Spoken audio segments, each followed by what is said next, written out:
मंडप में बैठने वाला है कृष। इसका मतलब है कि यहाँ पर मेहर की शादी कृष से होने वाली है। कहानी अब एक बहुत ही इंटरेस्टिंग मोड़ लेने जा रही है, जहां आपको देखने को मिलेगा कि अभीरा ने मेहर को कई बार समझाया कि वह अरमान से शादी न करे, लेकिन मेहर इस बात को मानने के लिए तैयार ही नहीं है। यहाँ तक कि मेहर को भी पता है कि यह शादी सिर्फ एक समझौता है, फिर भी वह पीछे हटने को तैयार नहीं है। अब कहानी में सबसे दिलचस्प बात यह होने वाली है कि अभीरा कृष से मदद लेने का फैसला करती है। कृष, जो अब तक मेहर की हर कदम पर मदद करता आया है, बहुत ज्यादा खुश और एक्साइटेड था, क्योंकि वह चाहता था कि मेहर और अरमान एक हो जाएं।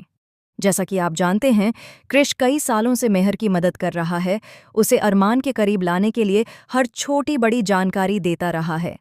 जब यह रिश्ता पक्का हुआ, तब कृष को पूरा यकीन हो गया था कि अब उसकी सारी परेशानियां खत्म हो जाएंगी। इसकी वजह यह थी कि मेहर ने उसे एक बड़ा लालच दिया था, एक अच्छी नौकरी का वादा, जो उसे शादी के बाद अपने ऑफिस में मिलने वाली थी। लेकिन अब कहानी में बड़ा ट्विस्ट आता है।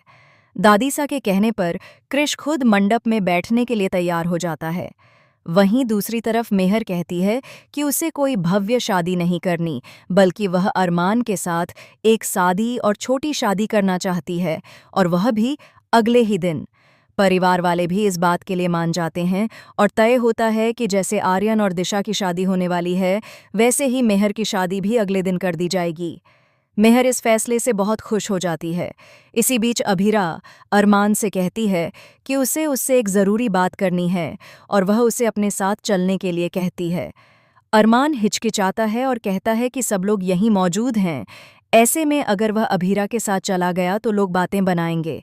लेकिन अभीरा हाथ जोड़कर उससे कहती है कि वह उसके लिए नहीं, बल्कि अपनी बेटी मायरा के लिए उसके साथ चले। मायरा का नाम सुनते ही अरमान मान जाता है, और अभीरा उसके साथ वहां से चली जाती है।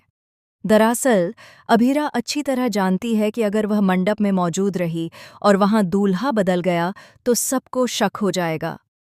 अभीरा अरमान को मायरा के पास ले जाती है और उससे कहती है कि वह अपनी बेटी के साथ समय बिताए, उसे समझे और जाने कि उसे क्या पसंद है और क्या नहीं। अरमान मायरा के साथ व्यस्त हो जाता है।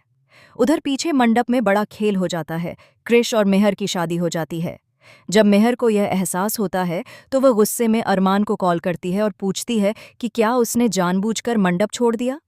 इस पर अरमान भी हाँ कह देता है, क्योंकि वह खुद इस शादी से खुश नहीं था और वह इस रिश्ते में बंधना नहीं चाहता था।